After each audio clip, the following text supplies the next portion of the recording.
Mukunda jewellery హనుమకొండలోని అతిపెద్ద jewellery mart December 14న గొప్ప ప్రారంభం.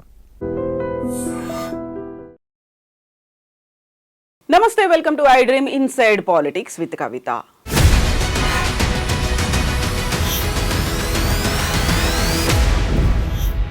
పుష్ప 2 రిలీజ్ టైంలో సంధ్యా థియేటర్ దగ్గర జరిగినటువంటి తోపులాట గొడవల్లో ఒక మహిళ చనిపోయింది. వాళ్ళ అబ్బాయి ఇప్పటికీ సీరియస్ కండిషన్లో హాస్పిటల్లో ఉన్నారు. ఈ నేపథ్యంలోనే అల్లు అర్జున్ బాధ్యుణ్ణి చేస్తూ పోలీసులు అరెస్ట్ చేశారు. ఇందుకు సంబంధించి అఫీషియల్ స్టేట్మెంట్ పోలీసుల దగ్గర నుంచి కూడా వచ్చింది. అయితే ఈ విషయంలో వైఫల్యం ఎవరిది, బాధ్యులు ఎవరు, శిక్ష ఎవరికి, ఇందులో కూడా పొలిటికల్ యాంగిల్ ఏమైనా ఉందా? మనతో పాటుగా ఉన్నారు BRS leader doctor కురువా Vijay Kumar గారు. హలో అండి, నమస్తే. సో ఈ ఎంటైర్ ఎపిసోడ్ని ఎలా చూస్తున్నారు? ఈరోజు జరిగినటువంటి అరెస్ట్ నేపథ్యం అనేది వెనకాల ఏం జరిగింది, ఏముంది అనుకుంటున్నారు మీరు? ఈ రాష్ట్ర ముఖ్యమంత్రి రేవంత్ రెడ్డి గారు ప్రతి సందర్భంలో కూడా పరిపాలనలో ఆయన వెనుకబాటు జరగడం వల్ల డైవర్షన్ పాలిటిక్స్ చేయడంలో రేవంత్ రెడ్డి గారు వారు ఒక డాక్టరేట్ పట్ట పొందినారని మేము భావిస్తాము. ఇందులో కూడా డైవర్షన్ ఉందా? 100% అండి. ఎందుకంటే అసలు రేవతి గారు చనిపోయి దాదాపుగా వారం రోజులు పైనైంది. వారం రోజులు 10 రోజులు ఎదురైతా ఉంది. ఇప్పటి వరకు ఆ కుటుంబాన్ని ప్రభుత్వ పరంగా వాళ్ళు పరామర్శించింది లేదు, ఆ ప్రభుత్వానికి అండగా నిలబడింది లేదు ఈ ప్రభుత్వం. కానీ సడన్గా ఇవాళ అల్లు అర్జున్ గారిని అరెస్ట్ చేశారంటే దాని వెనుక ఏదో ఒక కుట్రకోణం ఉంది అని మేము బలంగా భావిస్తూ ఉన్నాం. ఎందుకంటే కోమటిరెడ్డి వెంకటరెడ్డి గారి స్టేట్మెంట్ కూడా మేము చూసాం. సినిమా వాళ్ళు ఇప్పటివరకు మమ్మల్ని కలవలేదు, మా దగ్గరికి రాలేదు, నేను సినిమాటోగ్రఫీ మంత్రిగా ఉన్నాను, మా దగ్గరికి రాలేదు అనేటువంటి ఒక భావనతో మాట్లాడాడు. సో విజయ్ గారు, ఇప్పుడు మీరు ఒక మాట అన్నారు, ఎవరు వచ్చి కలవలేదు, మమ్మల్ని కంగ్రాచులేట్ చేయలేదు, ఇండస్ట్రీ పెద్దలు మా దగ్గరికి రాలేదు అన్నమాట వెరీ ఎర్లీ స్టేజ్లో. బట్ అదే మంత్రి, అదే గవర్నమెంట్ బెనిఫిట్ షోలకి అనుమతి ఇచ్చింది, దీంతో పాటుగా రేట్లు పెంచుకోమని కూడా చెప్పింది కదా.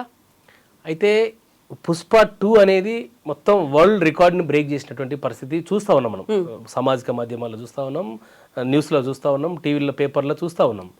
చర్చ కూడా ఆ రకమైన చర్చ ఉంది వాళ్ళ సినీ ఇండస్ట్రీలో కూడా.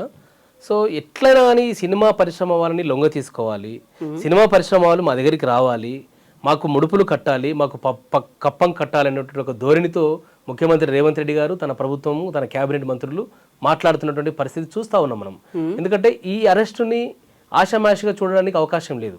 మొన్న ఒక షోలో అల్లు అర్జున్ గారు, హీరో గారు ఈ ప్రభుత్వానికి థ్యాంక్స్ చెప్తూ ఈ రాష్ట్ర ప్రభుత్వానికి, ఈ రాష్ట్ర ముఖ్యమంత్రి ఈ అని ఇట్లా కొంచెం కన్ఫ్యూజ్ అయ్యి ఆయన పేరుని ఉచ్చరించలేదని ఆయనకు ఒక భావన. అంటే ఈ రాష్ట్ర ముఖ్యమంత్రిని నా పేరే పలకడానికి రావట్లేదా అల్లు అర్జున్కి అనేటువంటి ఒక అభిప్రాయం ఉంటే ఉండొచ్చు. కాబట్టి వీటన్నిటి వెనుక ఒక డైవర్షన్ పాలిటిక్స్ చేస్తా ఉన్నాడు. నిజంగా ఈ రాష్ట్రంలో అరెస్ట్ చేయాల్సింది ఎవరండి? ఒక రేవతి చనిపోయారు, ఒక మానవతా దృక్పథంతో ఆ మహిళకు, ఆ కుటుంబానికి అండగా ఉండాల్సిన బాధ్యత ఈ సమాజంలో ప్రతి ఒక్కరి మీద ఉన్నది. దాన్ని మేము తీవ్రంగా ఖండిస్తూ ఉన్నాం. అది చట్ట ప్రకారంగా బాధ్యులపై చర్యలు తీసుకోవాలా, దాన్ని ఎలాంటి శశభిషలు లేవు. చట్ట ప్రకారంగా ఎవరైతే దానికి బాధ్యులు ఉన్నారో ఆ బాధ్యులని రెస్పాన్స్ చేసి శిక్షించాల్సిన బాధ్యత ప్రభుత్వాన్ని, ఈ సిస్టమ్ది ఉంది. కానీ వారం 10 రోజులు అయిన తర్వాత సడన్గా అరెస్ట్ కావడానికి కారణం ఏంటంటే కొన్ని వందల కోట్ల రూపాయలు ఈ యొక్క పుష్ప 2 రావడం వల్ల దాన్ని జీర్ణించుకోలేకపోవాలి. ఎందుకంటే ఈ రాష్ట్ర ముఖ్యమంత్రి ప్రతి దాంట్లో కూడా నాకేంది నీకేంది అనే ఒక ధోరణితో మాట్లాడుతూ ఉన్నారు. ఆ రకంగా పరిపాలన చేస్తూ ఉన్నారు. వారు ఈ రాష్ట్రంలో పరిపాలన గాలి కొదిలేసి ఈరోజు వివిధ రాష్ట్రాల్లో వెళ్తూ ఉన్నారు. ఇలా ఢిల్లీకి దాదాపుగా 30 సార్లు ఇప్పటివరకు ఢిల్లీకి వెళ్ళారు. ఏం సాధించారు? మీరు ఒక మాట అన్నారు, ఫిల్మ్ ఇండస్ట్రీ నుంచి నాకేం వస్తుంది అనేది, లేకపోతే ఒక దాని మీద గ్రిప్ చూపించుకోవాలి, ఒక పెత్తనం చెలాయించాలి అన్న ఇదే ఉద్దేశమా ఎన్కన్వెన్షన్ మీద అటాక్ కూడా? వరుస ఘటనలు మీరు చూసుకున్నట్లయితే నాగార్జున గారి మీద ఆ రకంగా చేశారు. నాగార్జున గారు అంటే రకరకాల మీడియాలో, సామాజిక మాధ్యమాలు చెప్తా ఉన్నారు. ఇప్పుడు గతంలో ఏదో ఒక ఫంక్షన్కి ఫ్రీగా ఇవ్వలేదు, నేను టీడీపీలో ఉన్నప్పుడు అది మనసులో పెట్టుకొని ప్రభుత్వం లేకొచ్చిన తర్వాత నాగార్జున గారి మీద టార్గెట్ చేసి ఎన్కన్వెన్షన్ని కోల్చడం. తర్వాత ఇప్పుడు ఈ పుష్ప 2లో సంబంధించినటువంటి సక్సెస్ అయినటువంటి అల్లు అర్జున్ గారిని సడన్గా అరెస్ట్ చేయడము. ఈ రాష్ట్రంలో అరెస్ట్ ఎవరు చేయాలండి? హైడ్రా బాధితులు హైడ్రా భయంతో ఆ వాతావరణంలో అనేక మంది హైదరాబాద్లో చనిపోయినారు. మూసీ పరివాహక ప్రాంతంలో మా ఇల్లు పోతున్నాయి, మా ప్లాట్లు వెళ్తున్నాయి, మా భూములు వెళ్తున్నాయి అని చెప్పి ఎంతోమంది ఈరోజు బాధపడి ఆత్మహత్య చేసుకున్నారు. మరి ఆ చావులకు కారణమైన ఈ రాష్ట్ర ముఖ్యమంత్రిని అరెస్ట్ చేయొద్దండి? అంటే అది డిఫరెంట్ ఇష్యూ, ఇది ఎందుకు different issue different కదా. గా ఇప్పుడు అదంతా ఒకటే నగరానికి ఒకటి సంబంధించి, కవిత గారు, ఆక్రమణలకు కవిత సంబంధించి. గారు, ఇప్పుడు ఈ సినిమా సంబంధించిన హీరో ఆ సినిమా ఆ థియేటర్ సంధ్యా థియేటర్కి వెళ్ళడం వల్ల అక్కడ తొక్కిసలాటతో, ఆ తొక్కిసలాట కారణం ఎవరండి? ఈ ప్రభుత్వం కాదండి? పోలీసులు చర్యలు తీసుకోవద్దండి? పోలీసులు దాన్ని వాళ్ళు చేసిన తప్పుని కప్పిపుచ్చుకోవడం కోసం రకరకాలుగా మాట్లాడుతూ ఈరోజు అరెస్ట్ చేయడాన్ని మేము తీవ్రంగా ఖండిస్తా ఉన్నాం. ఇవాళ ఇప్పుడు బాధ్యులు ఎవరు, వైఫల్యం ఎవరు? బాధ్యులు 100% ఈ ప్రభుత్వం, ఈ రాష్ట్ర ముఖ్యమంత్రి, ఈ రాష్ట్ర హోంమంత్రిగా ఆయనే ఉన్నారు కాబట్టి, రేవంత్ రెడ్డి గారు ఉన్నారు కాబట్టి దీనికి బాధ్యత తీసుకోవాల్సిన బాధ్యత రేవంత్ రెడ్డి గారి మీద ఉన్నది. ఈ ప్రభుత్వం కానీ పోలీసులు కానీ కేసు నమోదు చేయాల్సింది ఎవరి మీద అంటే ఫస్ట్ హోంమంత్రి మీద, ముఖ్యమంత్రి మీద ఎఫ్ఐఆర్ చేయాలా. ఈ అల్లు అర్జున్ని చట్ట ప్రకారం ఏది ఉంటే దాన్ని చేయండి, మేము కాదనట్లేము. కానీ దానికి మొదటి ముద్దాయిగా రేవంత్ రెడ్డి గారిని చేర్చి దాని మీద పూర్తి విచారణ జరపాలని మేము డిమాండ్ చేస్తా ఉన్నాం. అంతేకాదు లగచర్ల బాధితులు అక్రమంగా గిరిజనులను, అక్కడ ఉన్నటువంటి పేదలని, రైతులని అక్రమంగా భూములు ఇవ్వడానికి బలవంతంగా అరెస్టులు చేసి జైలుకు పంపించినటువంటి ముఖ్యమంత్రి రేవంత్ రెడ్డి గారిని అరెస్ట్ చేయాలి. అక్రమంగా నిన్న సంగారెడ్డి జైల్లో ఒక రైతుని, ఒక గిరిజన హీరియా నాయక్ అనే ఒక రైతుని అక్రమంగా ఒక బేడీలు వేసి, ఒక దొంగలక, ఒక తీవ్రవాదిలక అక్రమంగా బేడీలు వేసుకొని పోయి తీసుకెళ్ళింది హాస్పిటల్ పెట్టిన ఆయన అరెస్ట్ చేయాలా. అంతే తప్ప ఈ అల్లు అర్జున్ అరెస్ట్ అనేది ఒక అర్ధరహితమైనటువంటి అంశంగా. అర్ధరహితం ఎందుకు అవుతుంది? ఎందుకంటే పోలీసులు చాలా క్లియర్ గా మెన్షన్ చేశారు. చిక్కడపల్లి ఏసీపీ చెప్పారు, అక్కడ మాకు ఇంటిమేషన్ లేకుండా వచ్చారు, అప్పటికి కూడా శాంతి భద్రతల కోసం మా పోలీసులు ఉన్నారు, వాళ్ళని కూడా పక్కకు జరిపి హీరో గారి బౌన్సర్లు ఆక్యుపై చేసుకున్నారు, అందువల్లే తొక్కిసలాట జరిగింది, వితౌట్ ఇంటిమేషన్ అక్కడికి వచ్చారు అనేది బాధ్యత అల్లు అర్జున్ది కాదా? జనరల్ గా పెద్ద హీరోలకు సంబంధించినటువంటి ఏ సినిమాలు రిలీజ్ అయినా బెనిఫిట్ షో టైంలో ప్రతి థియేటర్, ఎస్పెషల్లీ స్వాతంత్రం వచ్చినప్పటి నుంచి ఆర్టీసీ క్రాస్ రోడ్ అనేది సినిమా ఇండస్ట్రీకి, సినిమా థియేటర్లకు ఒక పేరుగాంచినటువంటి ప్రాంతం.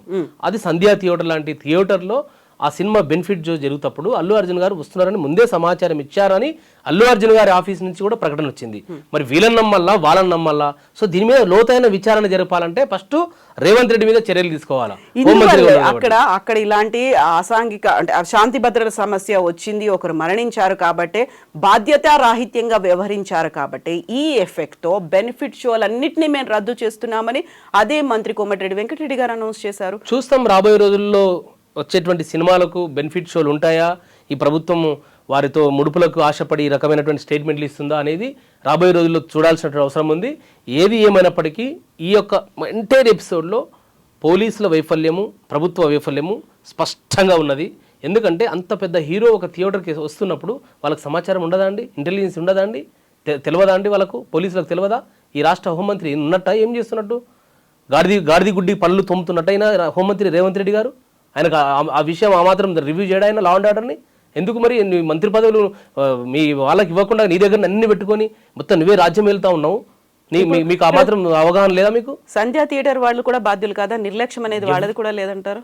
సంధ్యా థియేటర్ ఇప్పుడు ఎవరైనా అండి, సంధ్యా థియేటర్ వాళ్ళు అందరు ఈ రాష్ట్రంలో అన్ని థియేటర్లు వాళ్ళకు థియేటర్ ఉన్నది. కాకపోతే ఆ థియేటర్కి అల్లు అర్జున్ గారు రావడం వల్ల వాళ్ళు ఏం చేస్తారు, పోలీసులు ఇప్పుడు వాళ్ళు ఒక థియేటర్ యజమాని ఎంతసేపు సినిమా షో చేసే వరకు వాళ్ళ బాధ్యత, కానీ సెక్యూరిటీ చూడాల్సిన బాధ్యత ఎవరిదండి? ప్రభుత్వాన్ని కాదండి?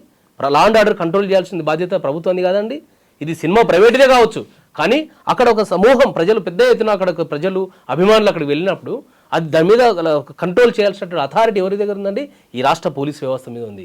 ఈ రాష్ట్ర పోలీస్ వ్యవస్థ యొక్క వైఫల్యం వల్లనే ఈ యొక్క తొక్కిసలాటలో రేవతి అనేటువంటి ఒక మహిళ చనిపోయింది. దానికి పూర్తి బాధ్యత రేవంత్ రెడ్డి గారే వహించాలనేటువంటి మా యొక్క ప్రధానమైన డిమాండ్ మేము వ్యక్తం చేస్తాం. ఎస్ విజయ్ గారు, థ్యాంక్ యూ సో మచ్ అండి. మళ్ళీ ఫర్దర్ డెవలప్మెంట్స్ ఎవరు ఉంటాయి, ఎవరిని బాధ్యులు చేస్తారు, ఎవరు ఆన్సర్ ఇస్తారు, ఇలాంటి సమస్యలు రాకుండా సొల్యూషన్స్ ఏముంటాయనేది చూద్దాము. Thank you so much. Thank you అండి. Thank you.